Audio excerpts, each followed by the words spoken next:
नमस्कार। चलिए आज उत्तर प्रदेश की कुछ बहुत ही दिलचस्प बातों और उसके प्रतीकों पर एक गहरी नज़र डालते हैं। ये सारी जानकारी सीधे हमारे नोट्स से आ रही है। तो आज हम क्या क्या देखने वाले हैं? देखिए, हम बात करेंगे राज्य राजधानी क्षेत्र यानी एससीआर की। फिर देखेंगे राज्य के प्रतीक को।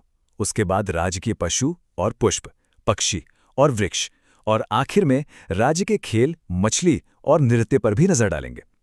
एक एक करके इन सब पर बात होगी ताकि पूरी तस्वीर एकदम साफ हो जाए। ठीक है, तो शुरू करते हैं हमारे पहले टॉपिक से। यह है उत्तर प्रदेश का राज्य राजधानी क्षेत्र, जिसे हम एससीआर भी कहते हैं। तो सवाल उठता है कि इस एससीआर में कौन कौन से जिले शामिल हैं। देखिए, इसमें कुल 6 जिले आते हैं जो राजधानी लखनऊ से सटे हुए हैं। ये हैं लखनऊ, सीतापुर, बाराबंकी, उन्नाव, रायबरेली और हरदोई। और जरा सोचिए, ये इलाका कितना बड़ा है। इसका कुल क्षेत्रफल है 27,026 वर्ग किलोमीटर। ये सच में एक बहुत ही विशाल क्षेत्र है। अच्छा, तो इसके मैनेजमेंट का क्या सिस्टम है? देखिए, इस पूरे एससीआर का प्रबंधन उत्तर प्रदेश राज्य राजधानी क्षेत्र विकास प्राधिकरण करता है। इसका हेडक्वार्टर लखनऊ में ही है और इसके अध्यक्ष खुद मुख्यमंत्री होते हैं। चलिए अब आगे बढ़ते हैं और बात करते हैं उत्तर प्रदेश के राजकीय प्रतीक यानी स्टेट एम्ब्लम की। आइए देखते हैं कि इसके अंदर क्या क्या छिपा है और ये हमें राज्य के बारे में क्या बताता है। ये जो प्रतीक है इसे 1938 में अपनाया गया था।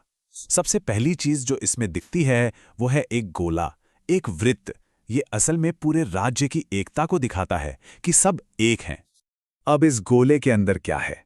सबसे पहले ध्यान जाता है 2 मछलियों पर। ये जो 2 मछलियां हैं, ये अवध के नवाबों की निशानी है और ये चिन्ह लखनऊ के मशहूर रूमी दरवाजे से लिया गया है। मछलियों के साथ साथ आपको बहती हुई धाराएं भी दिखेंगी। ये धाराएं प्रयागराज में नदियों के पवित्र संगम को दर्शाती हैं।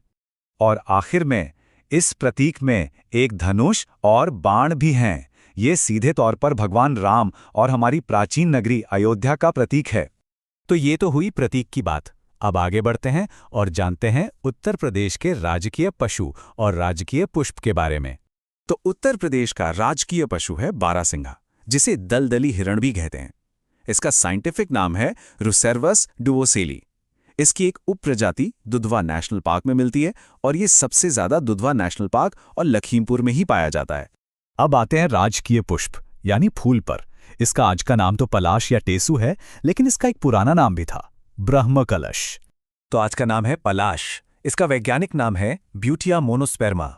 इसे 4 जनवरी 2011 को राजकीय पुष्प घोषित किया गया था। और पता है, इसे फ्लेम ऑफ द फॉरेस्ट यानी जंगल की ज्वाला भी कहते हैं।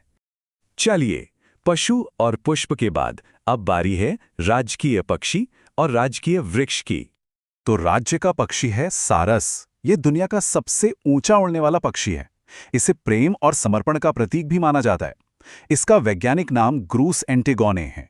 इसके प्रजनन स्थल इटावा के दलदली इलाकों में है और यही वजह है कि इटावा और मैनपुरी जिलों में इसके संरक्षण के लिए काफी काम किया जा रहा है। और ये जानना बहुत जरूरी है कि सारस को IUCN की रेड लिस्ट में वल्नरेबल यानी सुभेद्य की श्रेणी में रखा गया है। इसीलिए इसका संरक्षण बहुत जरूरी है। औरैया में तो एक समर्पित सारस संरक्षण रिजर्व सेंटर भी बनाया गया है। अब आते हैं राजकीय वृक्ष पर, जो है अशोक। इसके नाम का मतलब ही है बिना शोक के।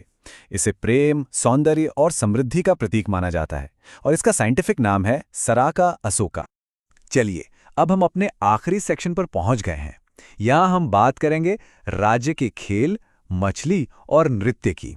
तो एक नज़र में देख लेते हैं। राज्य का खेल है हॉकी, राज्य की मछली है चिताला और राज्य का शास्त्रीय नृत्य है कथक।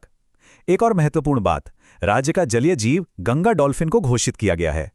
हाँ, तो जैसा अभी बताया, गंगा डॉल्फिन को अक्टूबर 2023 में राज्य का जलीय जीव घोषित किया गया। ये बहुत खास है क्योंकि ये सिर्फ एक जीव नहीं है, बल्कि हमारी नदियों की सेहत कैसी है उसका एक इंडिकेटर है। तो ये थी उत्तर प्रदेश के कुछ खास प्रतीकों की कहानी। इस पूरी जानकारी को देखने के बाद एक सवाल मन में आता है कि उत्तर प्रदेश के इन सभी प्रतीकों में से सबसे ज्यादा अर्थपूर्ण कौन सा लगता है? सोचने वाली बात है ना?